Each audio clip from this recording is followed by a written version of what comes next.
Hello' গাইছ, চাওকচোন কেনেকৈ কাম কৰি আছে এখেতে। ইফালে আকৌ পাকঘৰতে দেখিলোঁ মায়ো ভাত বনাই আছে। তেনেহ'লে ময়ো বোলো খিৰিকীবোৰ খুলিয়ে দিওঁ। এতিয়া আকৌ ঠাণ্ডা দিন আহি পাইছে, বাইকখন ষ্টাৰ্ট নিদিয়ে। নহয় ষ্টাৰ্টে নিদিলোঁ অলপ আৰু। তাৰপিছত ভাবিলোঁ আপোনালোকক আমাৰ পাপাৰ সৰুকৈ শাকনি বাৰীখনকে দেখাই দিওঁ, কিনো শাক ৰুইছে চাওক এইবিলাক। তাৰপিছত আহি দেখিলোঁ আমাৰ তিনিজন ছাৰ বহি আছে। এইফালে আকৌ বুবুল দা আহি পালেহি, বোলে কাম কৰিবলৈ মাতিছে মায়ে কিবা। ময়ো গা ধুই ফিটফাট। এইফালে গাড়ীখন উলিয়াই দিওঁ, বোলে গাড়ী উলিয়াব লাগিব, গাড়ীত কিবা কাম আছে, কাম কৰিবলৈ। এইখন মোৰ পোষ্টাৰখন, গাড়ী লাগিলে জনাব সকলোৱে। এইফালে বুবুল দাই কাম লাগি গ'ল, ভাইটিটোও লাগি গ'ল, মায়ো লাগি গৈছে লগতে। এইবিলাক চাওক, মই অলপ ফুল সজাইছোঁ, ষ্টাৰ্ট কৰিছোঁ আৰু এনে ভাল দেখিবলৈ বুলি এইবোৰ।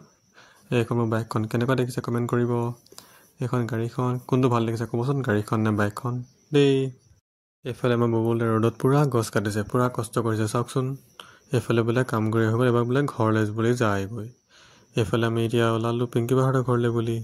বোলো বেলেগ মানুহ বহুত ওলালে, এবাৰ বোলো মই ওলাই দিওঁ। এইফালে মা গ'ল মহামায়া কিবা লয় হেনো। এইফালে আমি গৈ আছোঁ দেখিছোঁ চকী টিঙত কিবা পাতিছে, পূৰা ভিৰ গাইজ, পূৰা ভিৰ। এইফালে আমি আহি ঘৰ পাই গ'লোহি তাহাঁতৰ। আহি গ'লোঁ এইফালে আকৌ ওলাই আহিলোঁ। মই পাৰ্চেল অৰ্ডাৰ দিছিলোঁ, সেইখিনি অৰ্ডাৰ দিলোঁ, দেখিলোঁ যে বাহঁতৰ গাড়ীখিনি আহি পাই গ'লহি। গাইজ মই ইমানেই খোৱাত মগ্ন হৈ গ'লোঁ, মই ব্লগটো এণ্ড কৰিবলৈ পাহৰি গ'লোঁ। Okay, see you in the next vlog, guys.